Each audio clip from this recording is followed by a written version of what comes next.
il y a moins d'activité dans les hôpitaux alors qu'on augmente les budgets. Il n'y a pas moins d'activité, il y a des patients qu'on ne peut pas. Non, mais c'est les chiffres que vous donnez la ministre. Mais les budgets sont en hausse. Les budgets sont en hausse. Il n'y aura pas d'économie sur l'hôpital dans ce quinquennat, je vous rassure.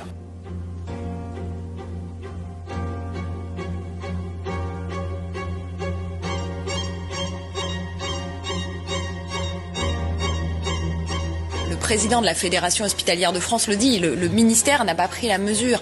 Les soignants de Marseille témoignent qui se volent des brancards entre services parce qu'ils n'en ont plus.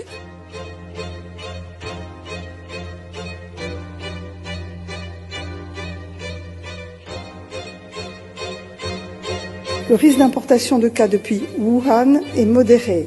Il est maintenant pratiquement nul et les risques de propagation du virus dans la population sont très faibles. Aujourd'hui en France, on ne doit pas avoir peur, en tout cas pas de ce nouveau coronavirus. Nous avons des dizaines de millions de masques en stock. En cas d'épidémie, ce sont des choses qui sont d'ores et déjà programmées. Eh bien moi je crois qu'il n'y a pas de raison de s'inquiéter outre mesure et qu'au fond, la meilleure manière de rassurer les gens, c'est de les informer tout simplement. Ce sont les Chinois qui manquent de masques et pas les Français. Absolument. Exactement. Moi je pense qu'avoir autorisé le match Lyon-Turin, c'est une bonne chose. Mais Sabrina, encore une fois, rassurez-vous, ce n'est qu'une grosse grippe pour l'instant. Personne n'a besoin de porter un masque si un médecin ne vous demande pas d'en porter un. Coronavirus n'égale pas mort. Là, le coronavirus, c'est une grippe. En réalité, il n'y aura plus vraiment de mesures de confinement, il n'y aura pas forcément d'écoles fermées, il n'y aura pas forcément de trains fermés. On ne va pas fermer toutes les écoles de France, comme quand il y a une épidémie de grippe en France, on ne ferme pas toutes les écoles de France.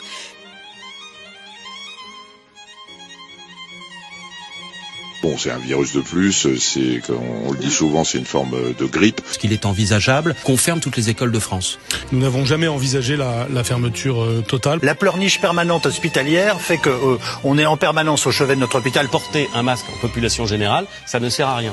Il y a une tension, il n'y a pas une pénurie. Nous disposons à ce jour d'un stock d'État de 86 millions de masques. Pourquoi est-ce que le président de la République n'est pas muni d'un masque? Mais tout simplement parce qu'il n'y a pas besoin d'un masque dès lors qu'on respecte la distance de protection vis-à-vis des autres.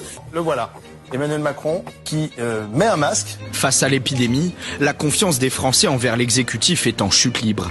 Dans l'EHPAD, il n'y a aucune protection, il n'y a pas de masque. Là, on m'a donné des sacs poubelles que j'ai demandé pour aller faire les visites. J'ai mis des sacs poubelles de salle de bain en chaussures et puis les charlottes de cuisine que l'école de ma fille m'a gentiment donné et du coup je fais la visite équipée comme ça. Je tiens à le dire à tous nos ministres, taisez-vous, vous êtes responsables de la casse du système public français, vous êtes tous responsables parce que c'est vous qui aviez les commandes, c'est vous qui aviez la bourse, vous avez du sang sur les mains, messieurs, dames, les ministres, alors taisez-vous, on ne veut plus vous entendre parce que ça devient insupportable de vous entendre.